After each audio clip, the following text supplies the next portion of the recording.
Hello, welcome back to Sunday Night Podcast with the Profit Architect. Here to bring you some good marketing knowledge and help you grow your business or whatever.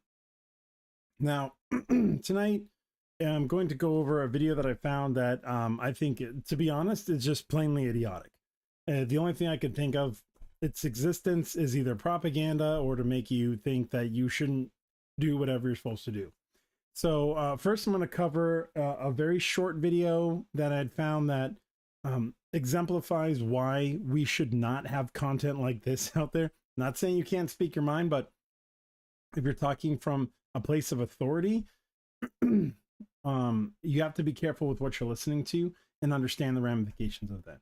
Being in marketing, I have become extremely aware of the words that we use, the copy material, things like that, can have a huge impact on the reactions of those who watch them or who read it. And whether you think it does or it doesn't, it can. So I'm going to start with a short that I found that sort of drives that point home that I think is really clever. And then we'll go into the video. It's about 10 minutes long, and it's about how basically like, how dare you for starting your own business.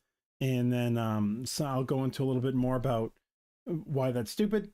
And then I'll end it with some reasons why you shouldn't listen to that, and instead that you should start your own business. Some ideas about how you can do it, what it actually means, and so maybe give you some ideas, even if you're younger, and you'll know what I mean when I get to it in a second. So first, let me pull up the video here. Let's see. Here we go. And this is, of course, this is not what I wanted. Let me move this. Here we go. All right, so this is a short that I want to play for you guys, and let me see if I can actually make this a little bit easier to see on our end. There we go. Okay, here we go.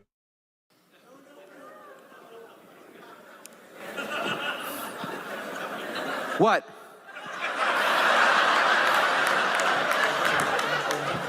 Oh, you all think smoking kills? Let me tell you something. Do you know that the amount of people dying from diabetes are 3 times as many people dying from smoking? Yet if I pulled a Snicker bar, nobody would say anything.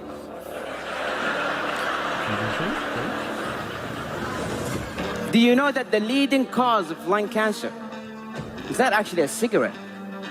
It's your DNA. You could smoke for years and nothing will ever happen to you. I use these arguments, even though I just made them up. Really important point right there. Even though I just made them up. I'm willing to bet if this is your first time hearing this, you probably believed him when he first went through it. That's a key point.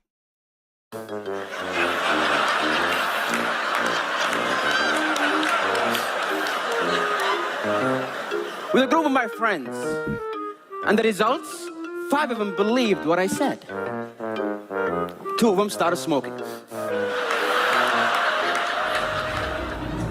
Words, when said and articulated in the right way, can change someone's mind. They can alter someone's belief.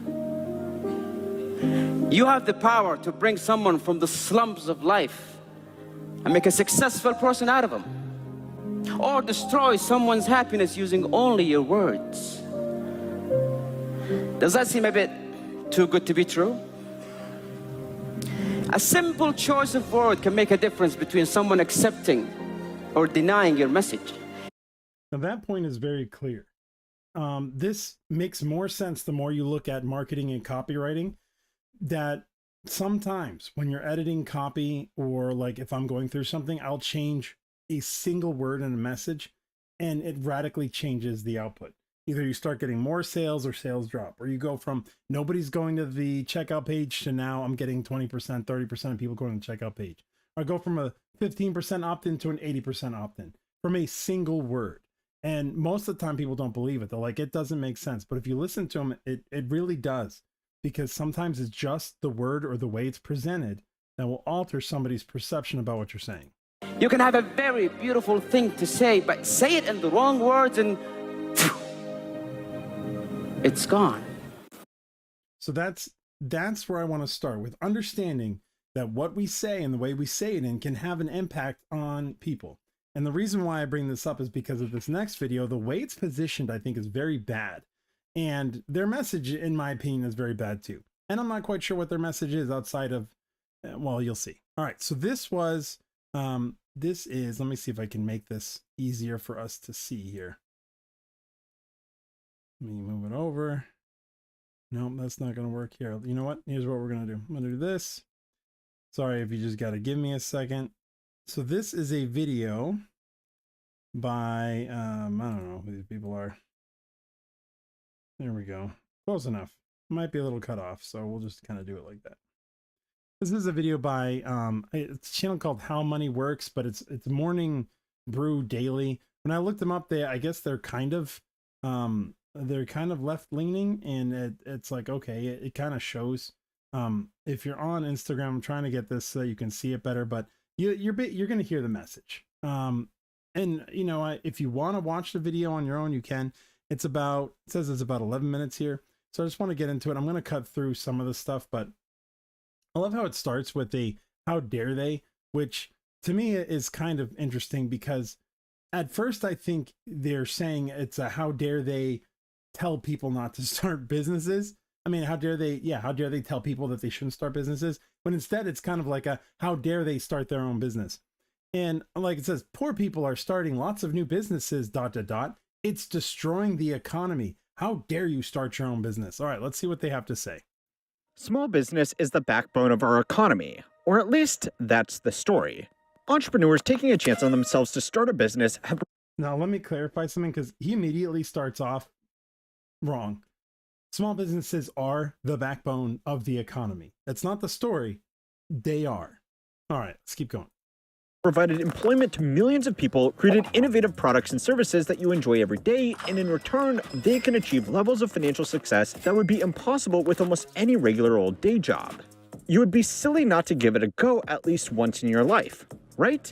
Well, that message has been heard loud and clear by millions of people, because if you look at the numbers, it would seem we are living through a golden age of new entrepreneurs.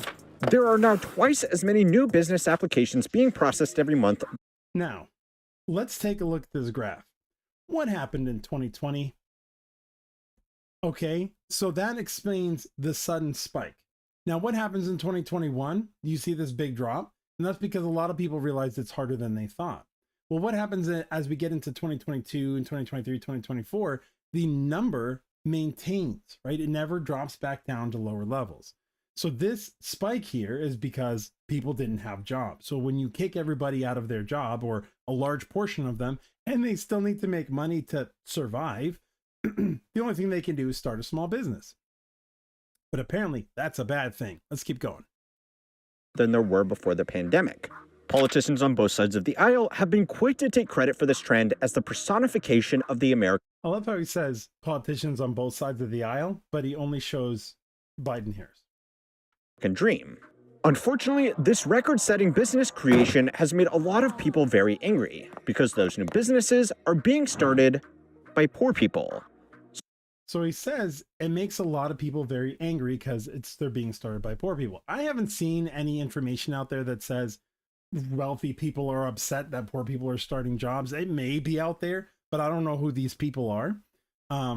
So that's kind of a confusing point to make without pointing to any data. It's just like, hey, but so far, like, we're on, it's like, okay, yeah, you're getting to the point where these people who have money are mad that poor people are starting businesses.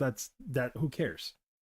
So instead of being an indication of a thriving business environment, it's instead a sign of everything wrong with our economy, if you believe the numbers. According to the Census Bureau, last year, a record 5.5 million people applied for a small business application. Over the last few years, the number of applications filed to start a new business that's absolutely surged. So small businesses are not only job generators, they're also at the heart of the American. Now, he's playing a clip from Obama when this wasn't happening. Not that people weren't applying for a small business, but the spike, as you saw, happened in 2020.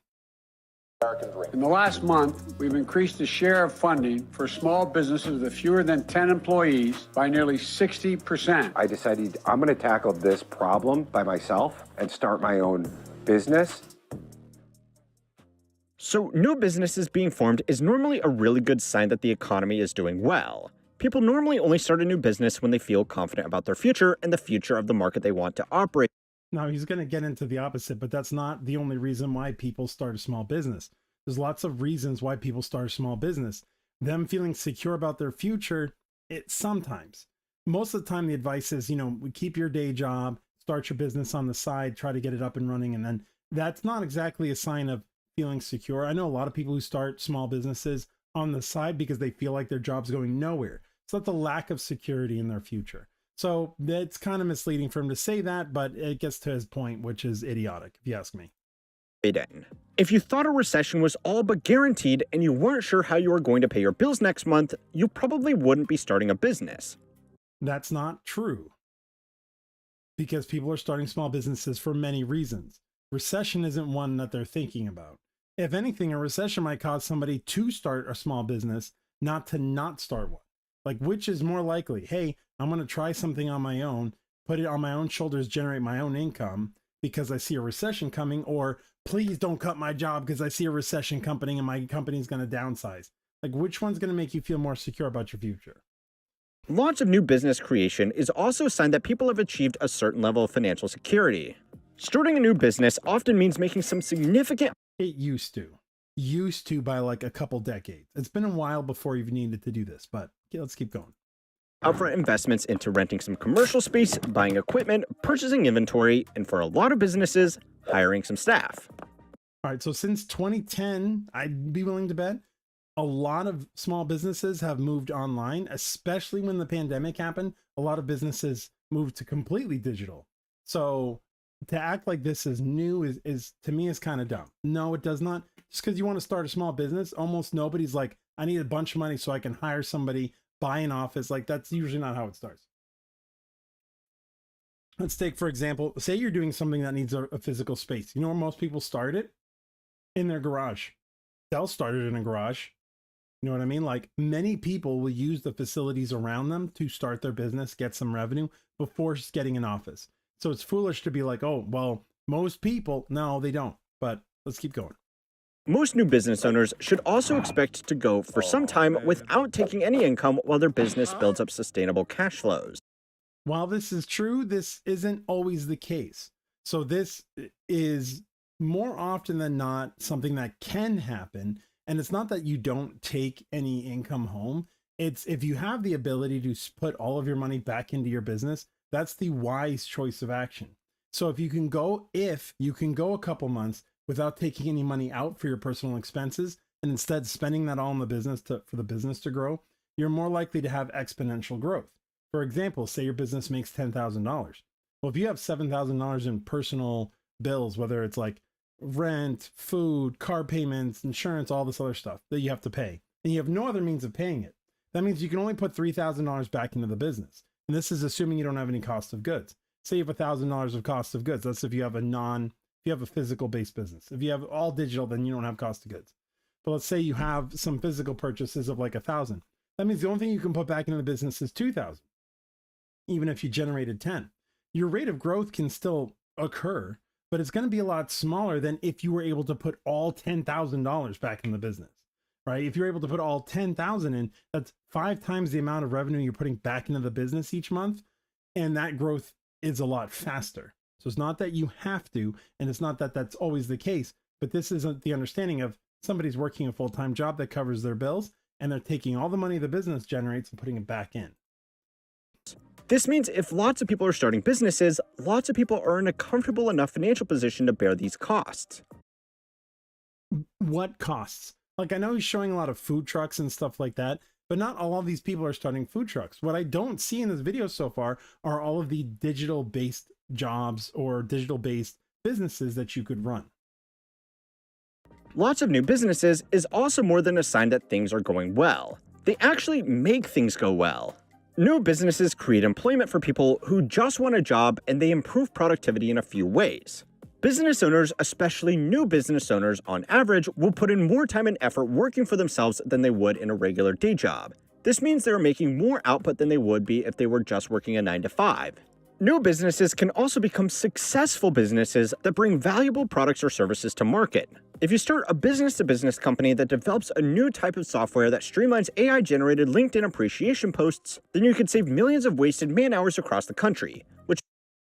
His example isn't a bad one either. His example is an all digital-based product that requires no facility. I don't need a building. I don't need office equipment. I don't even need to hire people. And if I do, I don't have to hire them full time. I could find people like on Upwork or Fiverr or something to do some of the other tasks. So far what he's talking about is like, yeah, that's not a bad idea, but this doesn't require an office and a facility, especially with all of this. I want to work from home stuff and things like that. So far he's not wrong. And yeah, most business owners will work an exorbitantly longer amount of time or hours because the payoff is greater, right? Most people at a job, they won't get overtime pay even if they work over hours. And that's because they might be salaried. So they might work 60 hours, but they're not getting the additional 20 hours of work. They're not getting that pay back to them. But as a business owner, you would. If you worked 80 or 100 hours into your business to growing your business, you could see that payoff by a huge amount. So the incentive there is different. And that's something they leave out, is the incentive. The incentive to work more for something that will pay you and is something you built is far greater than working more for no money, for no payoff for somebody else's business. Which means workers could actually do something better and more productive with their time. Likewise, if you start a business selling a consumer product, it could add competition to the market for similar products, or if you develop a new product altogether, it could make people happier, healthier, smarter, or just keep them entertained. Don't be an inventor. Look up the problems with invention. I'm not saying you can't invent stuff. I'm saying don't bother just inventing stuff and hoping that somebody will come along and pay you a bunch of money. Look up a bunch of the stuff on patents and stuff like that. Inventors get screwed all the time. Not always, but enough to where I was thinking about being an inventor on some things and I was like, screw it, because I've seen the way it works and it doesn't work out well. Also, never fall for those, hey, have an idea, join my program and we'll patent it. Yeah, don't do any of that either, right? Like if you have an idea, just start selling it. Don't worry about patent, like still patent it if you want, but I'd be more concerned about selling it than I would about getting a patent, hoping somebody comes along and gives you a bunch of money. Of course, most new businesses fail, but for society at large, no, that is true. Most new businesses fail. It's like 9 out of 10 fail in the first couple of years, something like that. There's a lot of reasons for that. I believe it's because there's not enough market research done or proper marketing done. For example, if I look at the area around me, 3 restaurants have closed in the last few years. Guess how I found out about those restaurants? When they were closing. So I've lived here, they've been here, and they didn't advertise. I didn't even know they existed. The only time I found out they existed is when they were shutting down, because there was like an announcement made and you could see big signs. Had they done any kind of attention-seeking marketing at all beforehand, they might not have shut down. So a lot of times you have to keep that in mind too, outside of rising costs and things like that. Plus you have to look at desirability. So for example, right now, in today's April 6th of 2025, when you look at things like fast food versus a restaurant, so fast food prices are the same or greater than a regular sit-down restaurant. So you used to go to fast food because it was cheap, and because it was cheap and fast, you get it and the quality was meh. Well, now it's the same price as regular restaurant food and the quality's still meh. Why would I go there? Why wouldn't you just call into a restaurant ahead of time and order your burger, for example, and get something that's a lot higher quality, a lot better made, and costs the same, as opposed to something that tastes like crap and costs as much? Doesn't make sense. So that's why you see a bunch of things like that happen. So there are ways to manage it. But yes, that is something that a lot of businesses close. But that's not a bad thing. It's just, it's the reality of the situation. The few that succeed are usually a good thing. So then why is this record level? Now, that doesn't make any sense. The businesses that succeed are a good thing. It's not usually a good thing. They are a good thing. There's nothing wrong with a business succeeding. A business succeeding is always a good thing. It brings in money to the community. If it's a physical location like this, it employs people who then get paid and can put money back in the community. It's good all around. It's not usually, it always is. Of business creation in America, not exactly great news. Well, there are actually 3 reasons. And here we go with the bullshit. The first is simply why these businesses are being started. A 2023. So remember, it's bad that businesses, that there's a larger number of small businesses because of the reason why. Let's find out the reason why. Oh, that's right, because they're poor, right? Yeah, let's find out the reason why.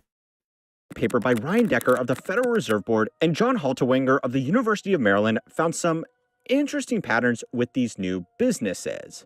The first was that these new businesses were largely being formed in states and counties with lower average incomes. Okay, so hold on, let's get this straight. So, lower than average income. So you have an area that doesn't have a lot of money. which means there aren't a lot of businesses, which means there aren't a lot of jobs.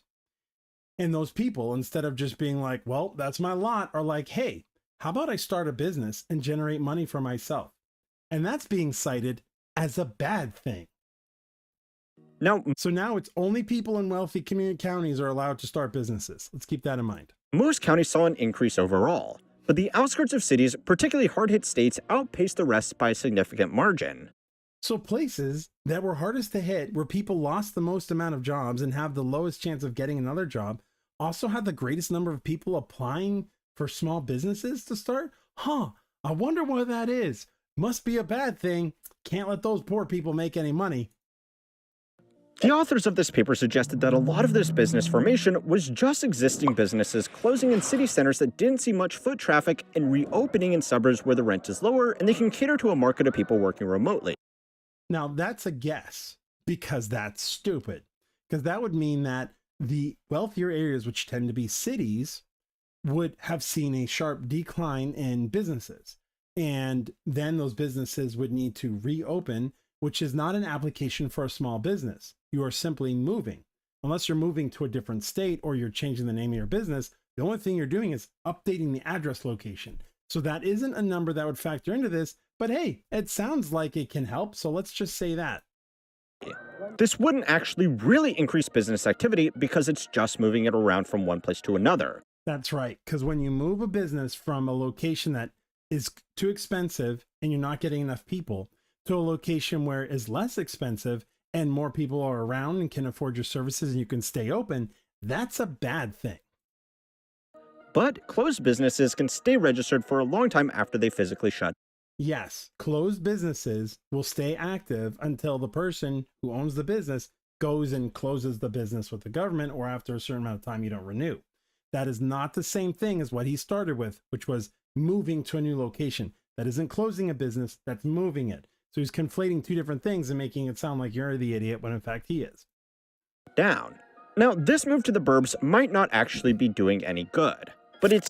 Yes, it's doing a lot of good. It's keeping the business alive, which means the business survives, the business owner makes money, the people around it benefit from the services around there. They can hire people in that area, and the community thrives because the business maintains the success versus the business shutting down. It is a good thing. There's nothing bad about that.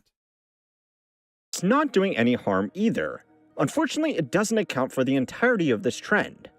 It doesn't account for the trend at all because the person is not starting a new business. They're merely updating it. So that would not have an impact on the numbers he's discussing. But hey, like I said, it sounds good to his point, but so far point one is completely meaningless. And a lot of the other people starting a new business aren't doing it to follow their dreams. So now they're saying the other people who are starting their business aren't doing it to follow their dreams. Their dreams of what? Making money and surviving? I'm pretty sure that's part of the dream. Now and this person's idea is the only reason why you'd start a dream is because you're following your passion, which don't start a business to follow your passion. Use your business to fuel your passion. Don't make your business your passion. Because the thing about a business is at some point in time, you're going to get tired of doing it. And if it's the thing you're passionate about, now not only do you no longer want to do your business, you no longer want to pursue the thing that used to bring you joy. Not saying you can't mesh the two or that you shouldn't. I'm just saying not everybody starts a business because that's following their dream. It's still not a bad thing. They are doing it because they have no other option. And it's probably making things much worse than we realize. So it's time to learn how... Oh my God. So he just said that people are starting a business because they don't have any other options. But that's bad. They don't have any choice in what they can do. So they start a business, even though it's not like a bakery in this example, because he doesn't have the money to start a bakery. It's some other business that he has a chance of surviving. The fact that he's doing anything to help himself get out of or herself get out of the situation, that's a bad thing. This is so stupid. When he works to find out how a record number of businesses might be quietly breaking the economy. They're breaking the economy. Here we go. This week's video is sponsored by Morning Brew. This is what I'm going to skip through because this is stupid. Nobody cares about Morning Brew.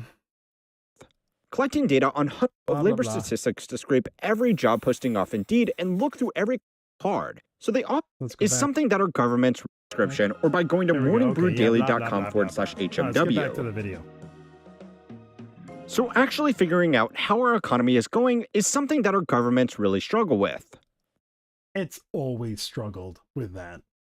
Collecting data on hundreds of millions of people, millions of businesses, and billions of transactions is actually really hard. Yes, which is why most of the time, the idea of whether the economy is doing well or not is to look at the stock market, which is not a good example. Or they look at the jobs market. Oh, it's like, okay, so do we have record number of jobs, or do we have an appropriate number of jobs? Is the number of unemployment down? Is the stock market heading in the right direction? That's what they use. If you look through over time, that's what they default to. So they often make some calculated guesses based on historic patterns. As impractical as it would be for the Bureau of Labor Statistics to scrape every job posting off Indeed and look through every classified section to find new jobs being created, it wouldn't even be that accurate. That's not how they do it, by the way. The rise of ghost job listings means that there are almost twice as many job postings as there were 5 years ago. So he said something about ghost job listings. Okay. And I'm going to bring this up at the end again. A ghost job listing is a job post that doesn't exist.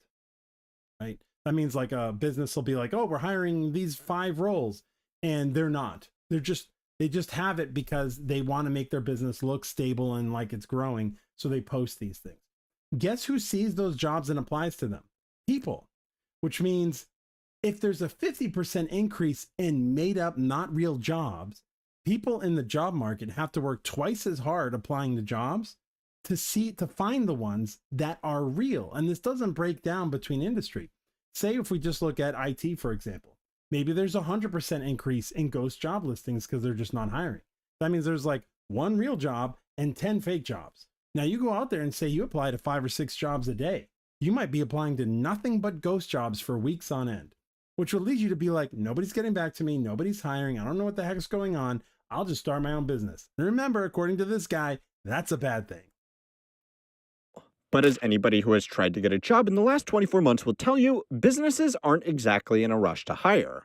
That's a problem, because government agencies use job creation data to make very important budget and interest rate decisions.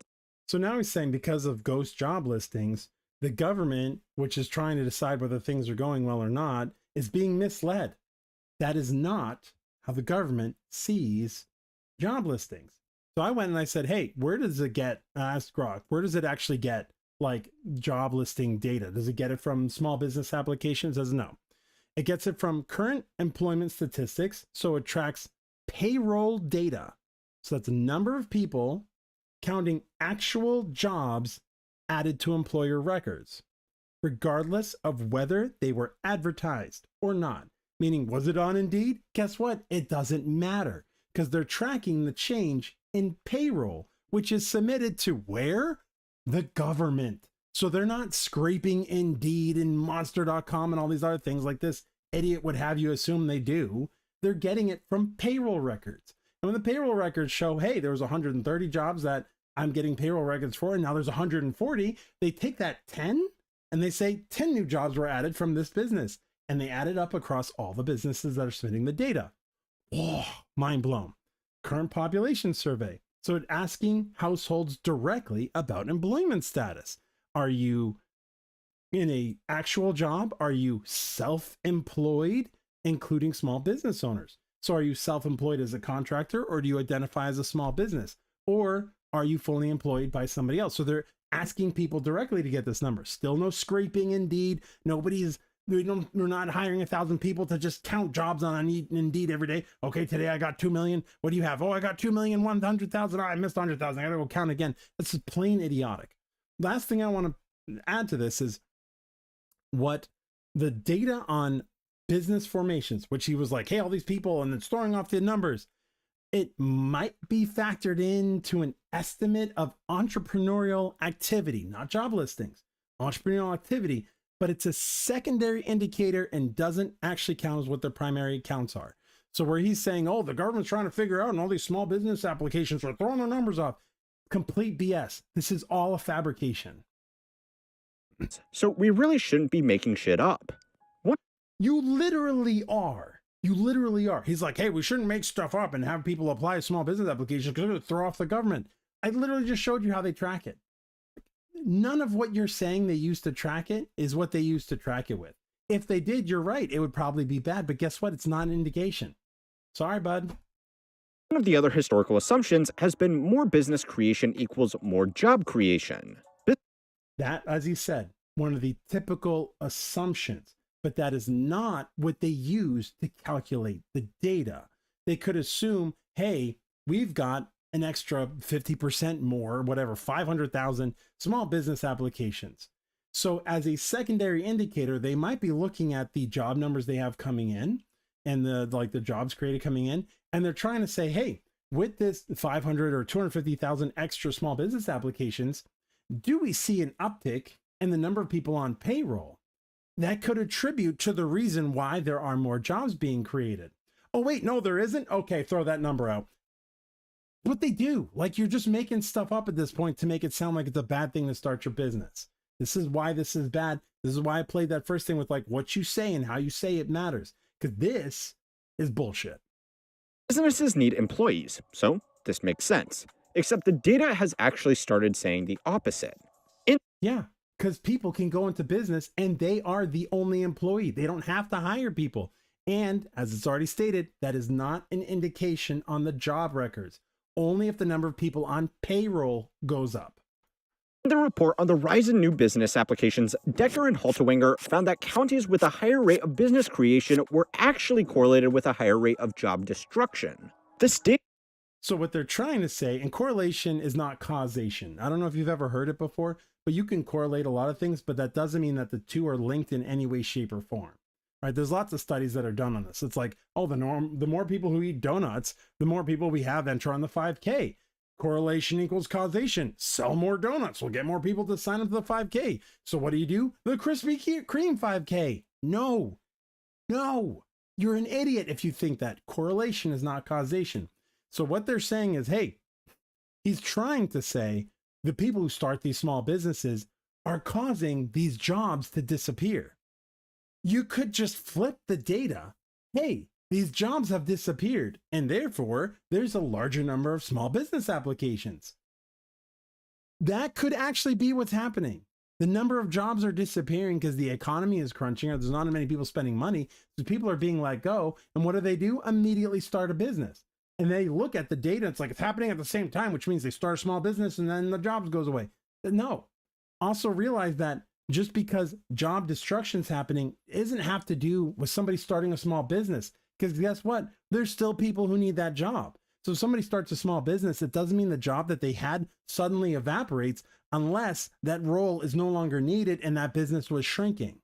Because if that person in that role left to start a small business, the business wouldn't be like, well, we don't have this person anymore. F it. Let's get rid of the job completely. We're just screwed. That's not what happens. If the business actually needs it, they would leave the position open and they would hire somebody to fill it. This data is showing that those people leaving, quitting, getting fired, whatever, those jobs are not becoming available again. So the business is most likely shrinking. They can't hire the people because they don't have the money to be able to do it. It's not that the jobs go away because a person starts a small business, moron. It's because the job no longer exists. So the person starts a small business to sustain themselves. Instead of suckling at the government teat, they decide to try and make money on their own. That's not a bad thing. It really just confirmed what a lot of people already suspected. People weren't starting businesses to take advantage of some amazing opportunity. They were starting them because they had no other choice. And apparently, according to him, that's a bad thing. According to a broad market survey, 36% of the American workforce is now engaged in the gig economy. Some of these people are doing this in conjunction with their regular day job as a way. I would like to see this data right before the pandemicing or whatever, right before the virus of doom got unleashed. Because I know when Uber came to my city when I was living in North Carolina, I signed up for it while I was still working, because why not? It makes extra money. But a gig, you usually don't go and sign yourself up as a small business application for gig work. Usually you don't.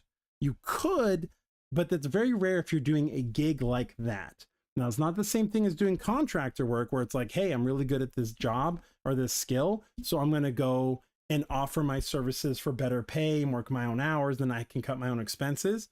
That's not what I'm saying. This is saying like Uber Eats or something like that. While you are a contractor, that's restricted to their what they want. A lot of times, like you set your own hours. Okay, I'm online. Bing, right? That's kind of how that works. I know that some of them are changing and robo taxis are coming. So what are they going to do now? But anyways, keep going. Way to earn extra money. But whatever the exact details, that is still a significant increase from just 5 years. So so he's saying it went from 16 to 32% in 4 years, right? Or 5 years, whatever. So it basically doubled. That's not surprising. As it becomes easier for people to get gig work, more of these show up, more Uber Eats show up, more Uber, more Lyfts, more variations of that start to appear. People realize how much easier it is to sign up for things like Upwork and stuff like that. Sure, but that's not okay, it doubled. Great, but why is that a bad thing?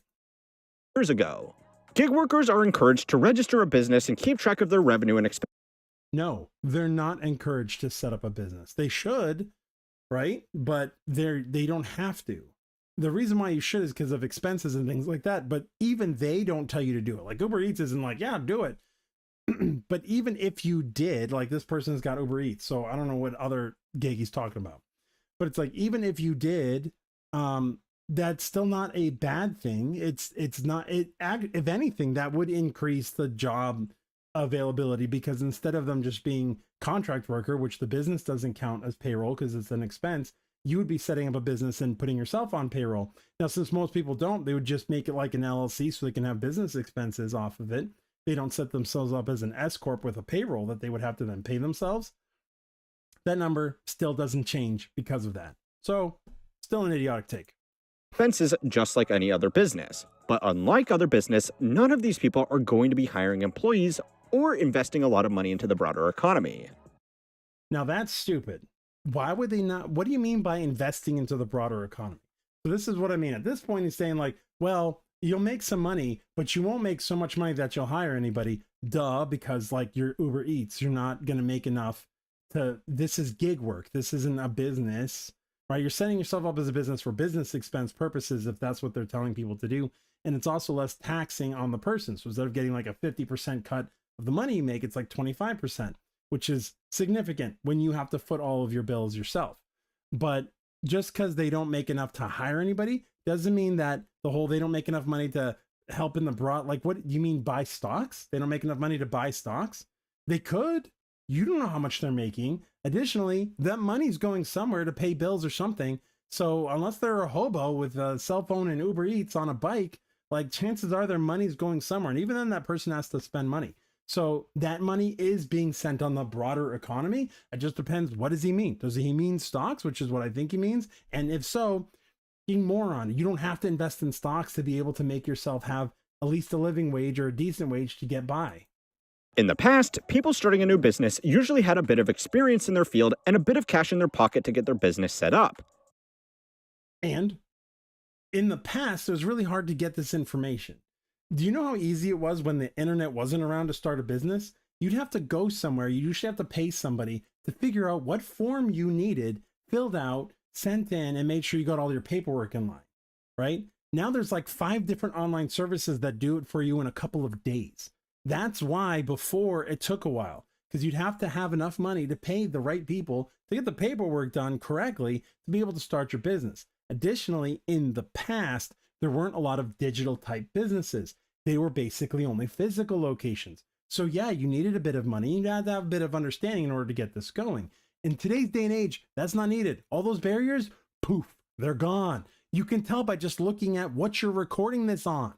You got to be stupid to be like, oh, well, the phone and internet hasn't changed anything, so therefore it's got to be people just being stupid. How dare they start a business? Like, you are a moron. Anyway.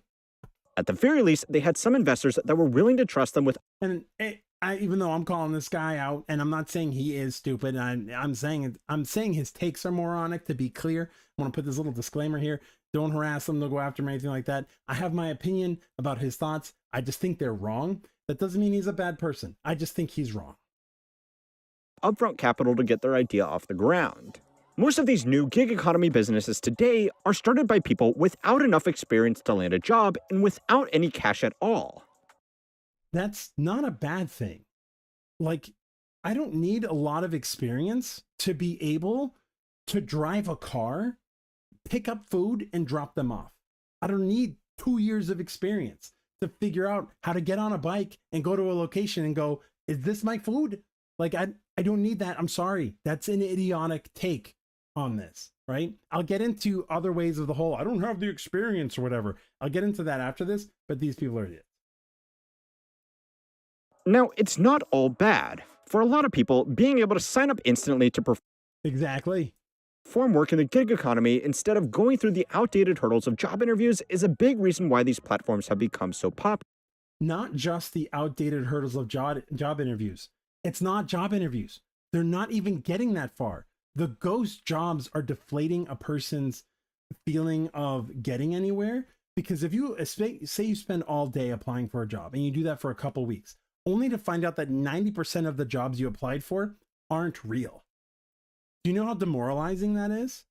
Why would somebody continue to do that? Because you don't even know if the jobs you're applying to that you might get excited over, you're like, oh, this fits me perfectly, even exists as a real thing. It's the stupidest. People won't take it. And guess what? The younger generation right now, they're not taking it. They're like, why the hell would I spend my time 40 hours a week, 50, 60 hours a week applying to jobs when I can spend 60 hours a week if I'm in a city on a bike, or I can, you know what Lyft does now? Lyft will rent you a car. So if you don't have a vehicle, you pay for your Lyft car through the sign-up programs. They take some of your money out that you make to pay for your vehicle. They're trying to make it easier for people to make money and lift themselves up when no real job exists, because in ghost jobs. And I know things are changing, especially with everything going on. A lot more jobs are being created, but these ghost jobs still exist. And you can't expect people to be like, oh, I'm making this kind of money on my own here in this gig. Let me give that up and go work for somebody in an office somewhere with lights that make me productive and make me feel like my soul is leaving my body. Like, stop. Just stop. But these jobs also shouldn't be sugarcoated. They are insecure, don't pay well, and are quite dangerous. First of all, if you are on one side of the street and you have cars going in both directions, you are insane if you are on a bike. I know it's being facetious. If you're in a city, they have a thing called bike lanes. So it's not that dangerous. But guess what? It's dangerous doing literally anything. So he's saying you're safer sitting in a cubicle in an office than you are going about the city. While the doesn't pay well can vary. So it doesn't pay well compared to what? Doesn't pay well compared to sitting at home, getting unemployment for however long you can while you just apply mindlessly like a drone to jobs that don't exist? Or do you feel like you're actually accomplishing something? Which is it? Like, say this guy on his bike on Uber Eats is going to these, say he's in a city, and this is very smart. If you're in the city and you're doing something like this, you don't just drop the food off at offices. You talk to them, find out what kind of business they're running, see what kind of skill sets you might need. Making a connection like that to the front desk person or whoever can actually give you an in if you want to work somewhere. That's not a bad way to get in, because you start to become a friendly face that they see. So when you apply, they're like, oh yeah, hey, you're the guy who drops the food off, blah, blah, blah. Like, it's not a bad thing. I'm not saying that's the route you should go. I'm just saying there's a lot of positives to his, like, oh, it's dangerous. You don't want to be up on a bike on the street. You're going to get hit. If you're on a bike, don't ride in the middle of the street. Anybody who's ridden a bike for more than a month knows that. This technology is truly unprecedented, and in the short term it has existed, it's already reshaped what we think of as work. It's really up to you if it's been for better or worse, though. So you might think this is just another example of a slow government struggling to keep up with changes in technology that have redefined the labor force. Still nothing to do with the labor force. As I said, what they determine on the labor force is changes in payroll, right? What I said, data sources they use. Current employment statistics, so changes in payroll that businesses submit, and surveys to households. It has nothing to do with gig jobs. But there are two reasons why government agencies have tried really hard to intentionally ignore this trend. The first They haven't tried really hard. It's not part of what they use.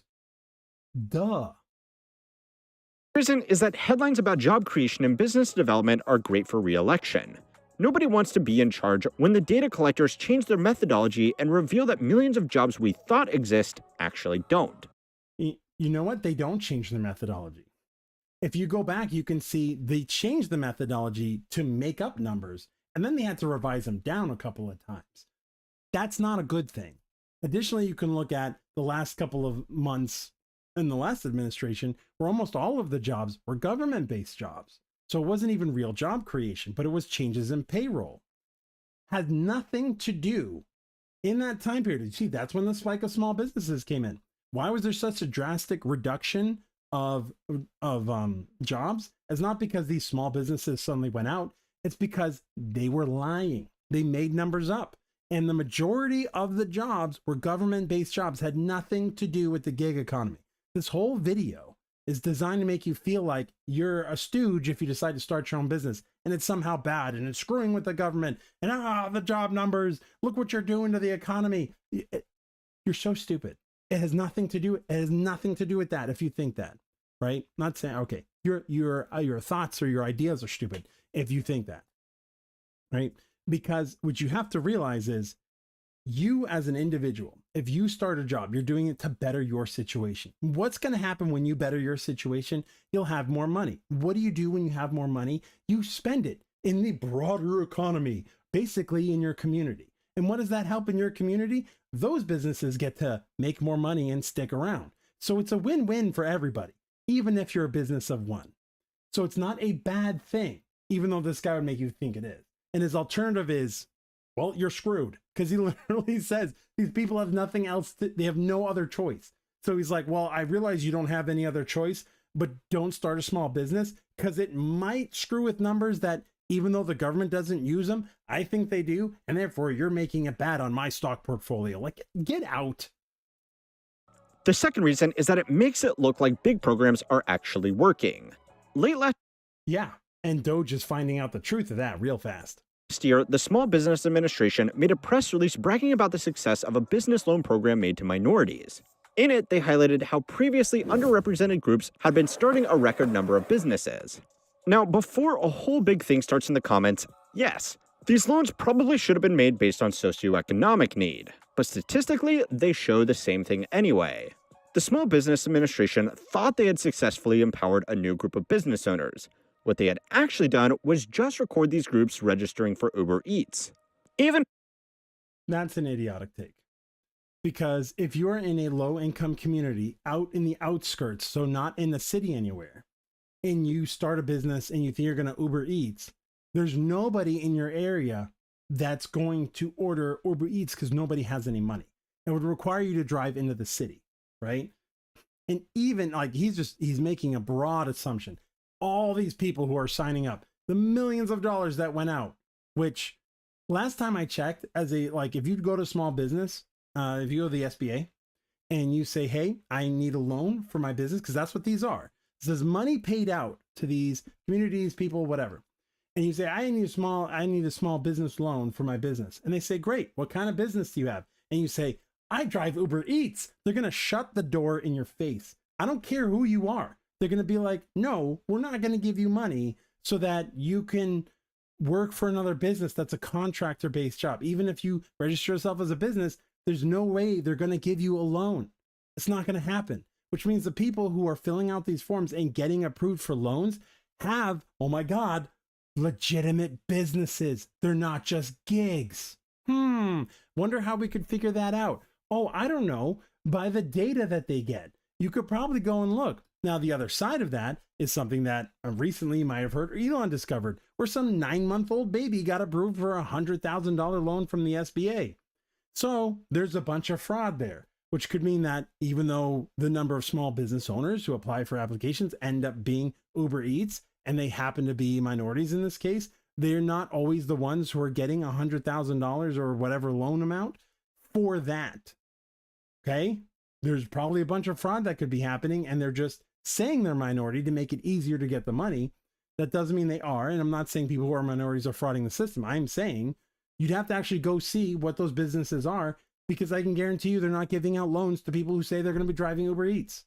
That's just not going to happen. Highly skilled workers with a lot of experience have not been immune from this trend either. The number of people working as independent contractors jumped significantly as businesses moved away from full-time hires and the worker protections that came with it. Oh my God, somebody got sent as part-time and they're highly skilled. So they started working independently on the side. How dare you? Go find more part-time jobs. You're not allowed to make money on your own. Typically, independent contractors should have the freedom to work when and where they want as long as they deliver the agreed-upon product or service within the agreed-upon time frame. That's not typical. That is the requirement. And there were actually a lot of businesses that got in trouble for what he's about to say. So let me finish this segment. I'll clean it up. But a lot of businesses have not so subtly mandated that their contractors be in office just like any normal employee, just without the security or benefits. A study by the National Employment Law Project found that a lot of these independent contractors were forced to sign non-compete agreements as part of their contract. This meant they had all the independence of an employee combined with all the safety of someone in business for themselves. No. All right, so the first time you actually saw this, if you go back to original Uber, not Uber Eats, but like Uber and Lyft, they got in trouble, and you can see this in California. California was like, hey, we're going to mandate that if you say you're an Uber driver, they have to be paid a W-2. You have to make them employee. They can't be part-time. Now, that's an extreme version of it. But across the country, you can see there are a lot of locations that will hire somebody as a contract worker, and they'll say, hey, as a contract worker, we'll need you to work like 40 hours a week. And the contract worker has to be like, okay, yeah, I agree to that. And then they'll say, because our business operates between these hours, ideally, we would like you to work between these hours. Now, that is a negotiable aspect. The business might subtly imply you have to work at these hours in these locations, but the nature of a contract worker would allow him to say, no. And then the business can simply go, well, that's not what we're looking for. And the contractor goes, okay, bye. That doesn't mean that what they're doing is right, though. If they only hire contract workers and require them to work a specific set of hours, you can only work 9 to 5, and you have to work 9 to 5, and you may only work 40 hours, and they must be all tracked. And you have to manage all your taxes, but you also have to do it at this location. You're no longer a contractor. And there's a lot of cases that have come up where enough people have basically sued, and these companies have lost because they're not treating contract workers like contract workers. They're treating them like employees. And that has backfired on these businesses over and over and over again. Why? Because there are laws to protect employees and contractors. So if you are getting screwed, and in this guy's instance, he's like, oh, they're doing this to all these people. Those businesses aren't going to last very long before they get hurt, because these people aren't going to take it because they signed up to be a contractor. Now, the non-compete may or may not make sense depending on what they're looking at. If you have a highly exceptional skill set, we'll say in programming, and they hire you to come in and work on their app, for example, yeah, you're going to have to sign a non-compete so that you don't also work for their competitor working on an app that's very similar. So yeah, now you could have a very broad non-compete, and guess what? Those aren't legal. So you have to understand that there are some boundaries there, there are protections there, but just because you have to sign a non-compete or they ask you to work in a particular location doesn't mean it's a deal breaker or that they're required to work there. Contract worker can simply say no and go do something else. Now, for certain people, especially those at the top of their field, being an independent contractor is a great opportunity to provide services to multiple different companies and charge a much higher hourly rate than 9 to 5 employees ever could. These kinds of private contractors— that's because you're not charging hourly. You're usually charging per project. Didn't suddenly become twice as common, though. Most of this growth is simply explained by people working full-time jobs with contractor conditions. It also means that job opportunities aren't as plentiful as the numbers would suggest, because even if lots of new jobs have actually been created, they are likely being worked by someone who already had a job and just needed a second or third source of income to keep up with living. Just because somebody works a second or third job does not mean that that job was not created. What kind of boneheaded statement is this? Oh, well, these jobs were created, but that's because a lot of people are taking second and third jobs to pay their bills. That doesn't disqualify the job's existence, because the job still exists, the work still needs to get done. Whether the person they hire has another job or not has nothing to do with the job's creation. Expenses. Now, I know for a lot of you watching— and guess what? Since they track it based on payroll and household data, so household data might say, do you work a full-time job? And say yes. They might say, do you work more than one? And they might say yes. That's going to factor in, sure. But now they're saying I work 2 jobs and the payroll is going to increase. That job was still created. It doesn't mean if the same person is working 2 jobs that that other job doesn't exist. That's idiotic. The job was created. You already know this, but ignoring this issue will probably end up making it worse. These charts aren't just here for me to make depressing videos every week. They're not. You're making it depressing. There's actually nothing bad with this. They should inform policy. If we can't... No, it should not inform policy. No, it should inform policy. The number of jobs actually being created and the number of people who say they're working, looking for work, self-employed. The number of people signing up for small businesses and being successful. All of those things should factor policy, I guess. I mean, why does it have to affect policy? Just because somebody creates a small business and starts to either see success or not, doesn't mean the government needs to come in and be like, well, we can't have that. Like, he's basically saying, like, these people are poor and they're starting a small business and they're making money on their own, but they're not making enough money to hire anybody. And some of them are working 2 or 3 jobs. So we need the government to come in here and smack people and be like, no, you can only work 1 job and it has to be crappy. And it doesn't matter where you are. And if things are tight and you have no other choice, too bad, just get government help and write it out. And how dare you, unless you're in your 40s and you have tens of thousands of dollars, how dare you start a job? Even acknowledge a problem, it makes it much harder to fix. And if you don't acknowledge, like he said, if you don't acknowledge that people starting a small business when they're in a lower income community to try and help themselves out, that's a problem. And if you don't acknowledge that as a problem, then you're making things worse. You cannot possibly believe this. You just can't. But he says it very articulately, very, authoritatively, and sounds very composed. He isn't screaming at the person like I am. So therefore, he must know what he's talking about. I should listen to him. I should not start that small business. And I should be like this person and just wait at home and hope that someday the government comes around and fixes my situation.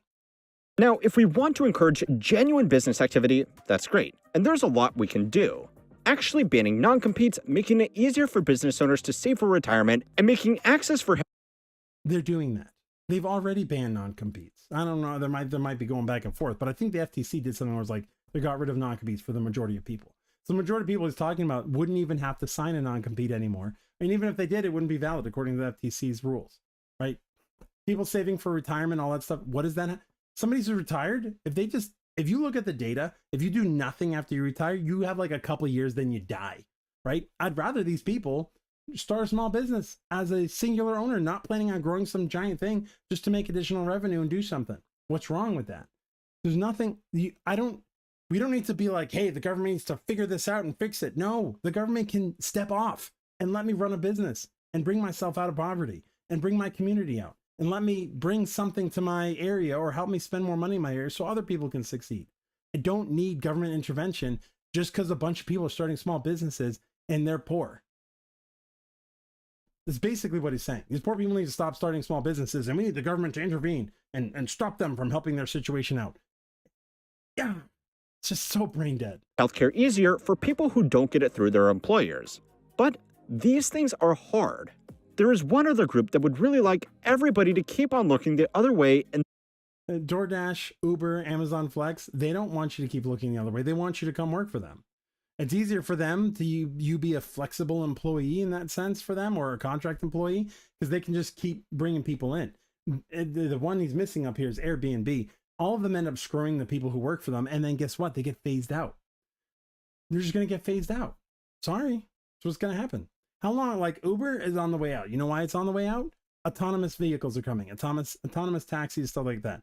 No person driving, just a vehicle bringing people from where they need to go and where they need to come from. How long until delivery is done that way? Right? We have robots coming. All the robot has to do on the truck, pick the right package up, drop it off at the door, walk back to the truck, get back in. Don't need people to do that anymore. Sorry, Amazon Flex, you out. Uber, you out. DoorDash could be very much the same way. They just like they do now. They set up an area. This is this order. They put it in a little box. Thing comes along, picks up the box, goes. Done. Sorry. They don't care if you're looking the other way or not. They're trying to make it through the, robot takeover. So start your small business. Those are the platform businesses that have made this all possible. We might not actually be living in the golden age of entrepreneurship. We are. Don't listen to him. We are. He's like, oh, you're actually in We'll watch this video next to find out why we are living in the golden age of middlemen. And don't forget don't watch that video about we're in the golden age of middlemen. And then this is just about ghost jobs. The reason why you don't want to listen to him about the golden age of middlemen is because he's essentially saying creators, like you see on TikTok and Instagram, are hawking products, right? So they don't create the product. They don't deliver the product, but what they do is they mention it and then you buy it through them. And they call that middlemen. That's just being an affiliate marketer. That isn't making you a middleman of anything. And that's also not the prevailing thing. Now, affiliate marketers tend to be in higher abundance because of the lower barrier of entry. I don't need to create a product. I don't need to think about what people want. I can just go to a location that has products, find something that's selling well, and then sell it on my platform. And guess what? There's nothing wrong with that. And it also doesn't make you a middleman, because that's not all you're doing. Usually you're providing content. The other side of that is, that's for people who like sponsor products, like you have that too. The other side is that some people don't do any of that. They just survive off the ad revenue that their content makes. And there's nothing wrong with that either. So what I want to get into real quick in the last few minutes here that I've got you is why you should start a small business. And if you're thinking about it and you watch this video and you're like, I shouldn't, well, you can kick that video into the trash can, unsubscribe, don't listen to them anymore. Only if you want to. If you want to stay to subscribe to them, you can. But my recommendation is, with this kind of hot take, that you just ignore them. At least when it comes to this. I don't know about their other videos, but for the most part, I would just ignore that. What I would say is, so say the idea is you don't have any skill set, is what they're saying. Oh, you don't have any skill, you don't have any proof of experience, whatever. That's not actually a requirement. Like I said, there's lots of small gigs you could do that don't require you to have a basic understanding of anything other than how to drive and pick up orders. If you want to actually produce real value for people, though, you can study, and it doesn't require you to go to college. Also, it doesn't require you to buy hundreds of dollars worth of courses that you find online. You don't have to do that either. You can get all the information you need from this absolutely free location that, last time I checked, every city and town has in some way, shape, or form, and it's called the library. I know, before you roll your eyes and you go, oh my God, the library, we have the internet. Yeah, guess what a library card allows you to do? It allows you to rent books from online libraries. So you go to the library, you get your library card. Not only can you get physical books, but you can also get digital books from a larger sized library across the internet, which means the resources you need to get good at something are free and available at your fingertips. Now, how do you discern what's good or what's bad? You don't do one. So in the golden age, back before internet became huge, if you wanted to be an expert at something, what they said is, read 3 books on a topic, ideally 3 different takes of the same topic. And the reason for that is, if you just read the same understanding of how to do something, even though they might be done by different people, if it's all the same take, you don't actually gain any information. But if you read opposing viewpoints, you can actually start to see the truth of what they're talking about and identify how one person sees it versus another. This allows you to have a broader breadth of the thing. Now, if you want to get an even better understanding of how to do this, you teach it to somebody. So you could create a YouTube video and create a little course outline on how you would do the thing and then educate it. Or you could find your buddy and be like, hey, I want to teach you how to do this thing. And if they may be like, well, I don't know, be like, I'll give you a free pizza or something. Get them to sit down so you can teach them. Because in order to teach something, you have to internalize the knowledge. And then, here's a great example, right? You need to internalize the knowledge and understand it well enough to be able to communicate the finer points out in a way that gets the person you're speaking to understand what you're saying. Which means you can't just copy and paste what you read and be like, do you get it? Because they might not. But by you internalizing what you understood from it and categorizing information and presenting it in a manner that seems to make sense to you, even though you might not the first time, it'll help you refine your knowledge and understanding of the topic, which is why me doing coaching and business marketing and stuff for decades makes me really good at it. Not because I just studied it, which I did for a long time, but I never understood the core concepts till I started actually doing it and teaching others. And at that point, I got really good at it.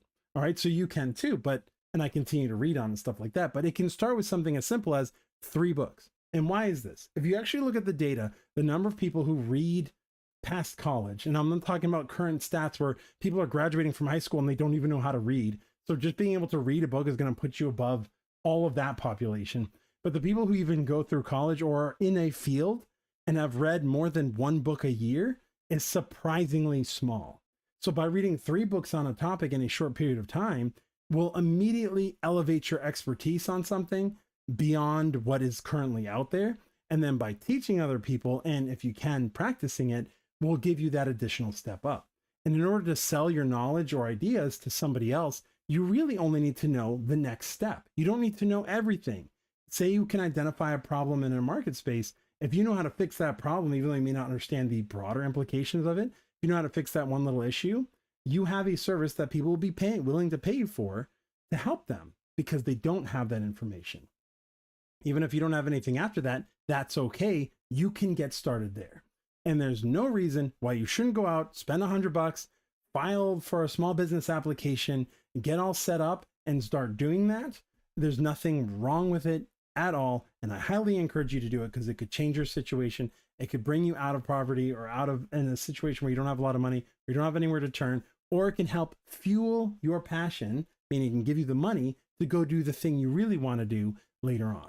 That's all I have to say. Thank you for joining me, Profit Architect, tonight on the Sunday Night Podcast. I hope you found this informative. And for any of your needs, feel free to contact me. Have a great night and enjoy your week.